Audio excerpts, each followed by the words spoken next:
नमस्कार किसान साथियों, स्वागत है आपका हमारे YouTube channel traditional techno farming में।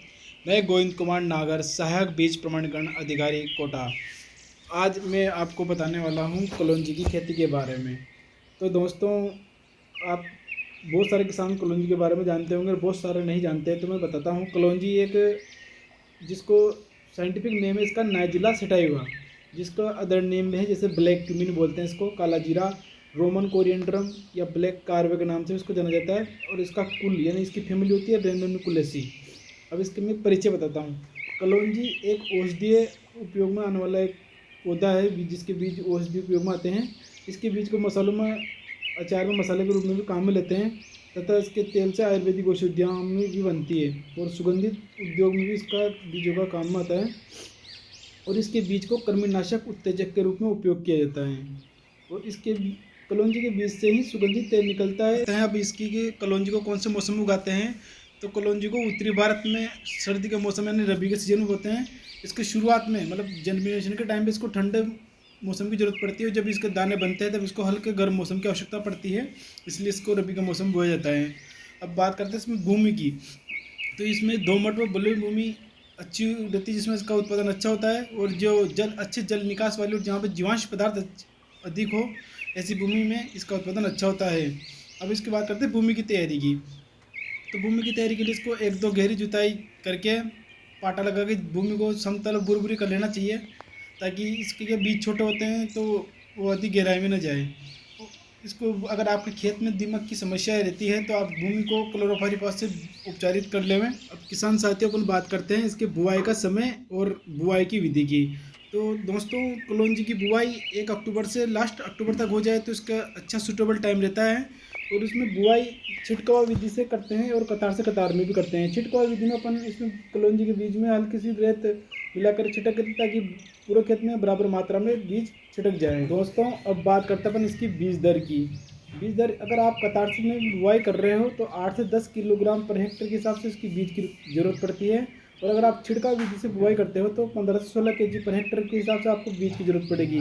और बुआई के समय आप ये बात जरूर ध्यान रखें कि बीज 1 से 1.5 सेंटीमीटर से अधिक गहरा नहीं बोना चाहिए, वरना अंकुरण पर प्रतिकूल प्रभाव पड़ेगा। दूसरा बात ये ध्यान रखें कि बुआई के बाद आप एक सिंचाई हाथ करें और एक दूसरी अच्छे अंकुरण के लिए 5 से 6 दिन बाद दूसरी सिंचाई अवश्य करें। तीसरा अपन आते हैं इसमें बीजोपचार। बीज को हमेशा बीजोपचार करके ही बोएं। अगर बीज जनित रोग और जड़ गलन की रोकथाम के लिए बीज को ट्राइकोडर्मा 5 से 10 ग्राम पर केजी के हिसाब से बीज से उपचार कर, या आप कार्बेंडाजिमेथाइरम 3 ग्राम पर केजी सीड से भी बीज को उपचारित करके बो सकते हैं। दोस्तों, अब बात करते हैं अपन कलौंजी की उन्नत किस्म की। तो इसकी कुछ उन्नत किस्में हैं, जैसे एक NS44, ये 150 से 160 दिन में पककर तैयार हो जाती है और इसकी पैदावार 6 से 8 कुंटल प्रति हेक्टेयर तक हो जाती है। इसकी दूसरी किस्म है NRCSAN फर्स्ट। ये किस्म 135 से 140 दिन में पककर तैयार हो जाती है और इसकी पैदावार 8 से 10 कुंटल के लगभग निकल जाती है। ये किस्म जड़ गलन रोग की समस्या के लिए भी रोग प्रतिरोधक हैं, इसमें वो जड़ गलन समस्या बहुत कम आती है। तीसरी इसकी किस्म है पंत कृष्णा। ये 130 से 140 दिन में पककर तैयार हो जाती है और इसकी पैदावार भी होती है 8 से 10 कुंटल प्रति हेक्टर। इसकी और चौथी किस्म है NS32, NS32, ये 140, ये भी 140 दिन में पक जाती है और इसकी पैदावार भी 8 से 10 कुंटल प्रति हेक्टर होती है। तो दोस्तों, अब हम बात करते हैं अब सबसे महत्वपूर्ण बिंदु सिंचाई की, क्योंकि कलौंजी की फसल में सिंचाई बहुत महत्वपूर्ण योगदान देती है। इसमें 5 से 7 सिंचाई की आवश्यकता पड़ती है। इसमें प्रथम सिंचाई बुआई के समय, इससे दूसरी सिंचाई बुआई के 5-7 दिन बाद, ताकि जर्मिनेशन अच्छे से हो सके, बीज का अंकुरण अच्छे से हो सके। उसके बाद में आप 20 से 30 दिन के अंतराल में इसमें 3 से 4 सिंचाई और कर सकते हैं। और सबसे महत्वपूर्ण इसमें पुष्पन के समय और दाना बनते समय सिंचाई बहुत ज़रूरी है, ताकि अच्छा उत्पादन हो सके। अब हम आते हैं इसके खाद एवं उर्वरक प्रबंधन के बारे में। इसमें कितना खाद दें और कब कब देवें। तो दोस्तों, इसमें 8 से 10 टन FOM या गोबर की खाद डाल सकते हैं अपन। 40 केजी नाइट्रोजन की आवश्यकता पड़ती है। 20 केजी पर हेक्टेयर के हिसाब से फास्फोरस और 15 केजी पर हेक्टेयर के हिसाब से पोटाश की जरूरत पड़ती है।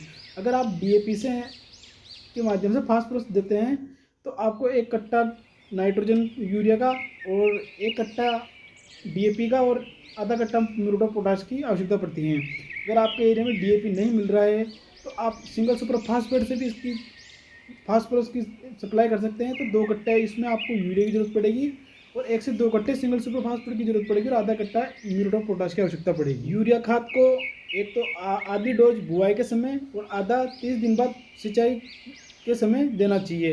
बाकी फास्फोरस और पोटाश को अपन बेसल डोज के रूप में बुआई के समय ही दे देते हैं। अब हम आगे बढ़ते हैं खरपतवार नियंत्रण। कलौंजी में खरपतवार नियंत्रण के लिए 2 से 3 निंदाई गुड़ाई हाथ से करें। प्रथम गुड़ाई बुआई के 20 से 25 दिन बाद करें। इसी समय पौधों की संख्या को भी अपन मेंटेन कर सकते हैं। एक पौधे से पौधे की दूरी 15 सेंटीमीटर रखें ताकि अच्छा उत्पादन हो। उसके बाद में आवश्यकता अनुसार 2 से 3 गुड़ाई और कर सकते हैं। किसान साथियों, अब अपन बात करते हैं कलौंजी में लगने वाले प्रमुख कीट। इसमें प्रमुख कीट एक कटवा इल्ली। यह इल्ली पौधे को जमीन के पास से काटकर बहुत नुकसान पहुंचाती है। हमें इसके नियंत्रण के लिए क्लोरोफाइरिफॉस 20 सीसी का 2.5 ml प्रति लीटर पानी के हिसाब से स्प्रे करके छिड़कना चाहिए। इसमें दूसरा प्रमुख कीट है वो है माहू, जिसे अपन चेपा भी बोलते हैं। इसके नियंत्रण के लिए मिथाइल डेमेटान या डाइमिथोएट या मेटासिस्टोक्स 25 सीसी का 1.25 ml प्रति लीटर पानी का घोल बनाकर स्प्रे करना चाहिए। अब हम बात करते हैं कलौंजी के रोग या व्याधियों की। वैसे तो कलौंजी में बहुत ही कम रोग या व्याधि देखने को मिलती है, लेकिन इसमें कुछ ऐसे रोग हैं जिसके पौधे को बहुत नुकसान पहुंचाते हैं। इसमें प्रमुख रोग है जड़ गलन और एक दूसरा रोग है छाछा रोग, जो पत्तियों के ऊपर सफ़ेद चूर्ण सा पाउडर जम जाता है, छाछा रोग। इन दोनों रोग के नियंत्रण के लिए बुआई के समय या तो बीज को ट्राइकोडर्मा से बीज उपचारित करके या फफूंदनाशक से बीज उपचारित करके बोएं।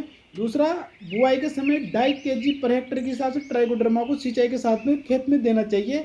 इससे इस रोग का नियंत्रण हो जाएगा और अपना प्रोडक्शन भी या पैदावार भी प्रभावित नहीं होगी। दूसरा, जड़ गलन की रोकथाम के लिए अच्छी जल निकास वाली भूमि का चयन करें और अच्छी जो जड़ गलन रोग प्रतिरोधक क्षमता वाली वैरायटियों का चयन करके उन्हीं किस्मों को बोएं। अगर आप कलौंजी की फसल की अच्छी पैदावार लेना चाहते हैं तो इसमें एक स्प्रे फूल बनने के समय प्लांट ग्रोथ रेगुलेटर का जो इफ्को का सागरिका आता है या फिर पीआई का बायोविटा आता है, उसका 2 से 3 ml प्रति लीटर पानी में घोल बनाकर छिड़काव जरूर करें। दूसरा, इसमें एनपीके 19-19 का 5 से 10 ग्राम के प्रति लीटर पानी में घोल बनाकर भी छिड़काव कर सकते हैं, इससे अच्छा उत्पादन होगा। और दूसरा, फलियों में दाना भरते समय एनपीके का 50 वाले का 5 से 6 ग्राम का स्प्रे करें। कलौंजी की फसल की कटाई। तो कलौंजी की फसल 120 से 140 दिन में लगभग पककर तैयार हो जाती है। इसको पकने के बाद में इसको कटाई करवा लें और 1-2 दिन धूप में सुखाकर अच्छे से मशीन से थ्रेशिंग करवा लें।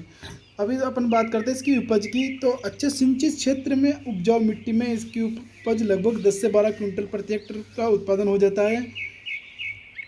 दोस्तों, हमारा वीडियो अगर आपको पसंद आया हो तो इसको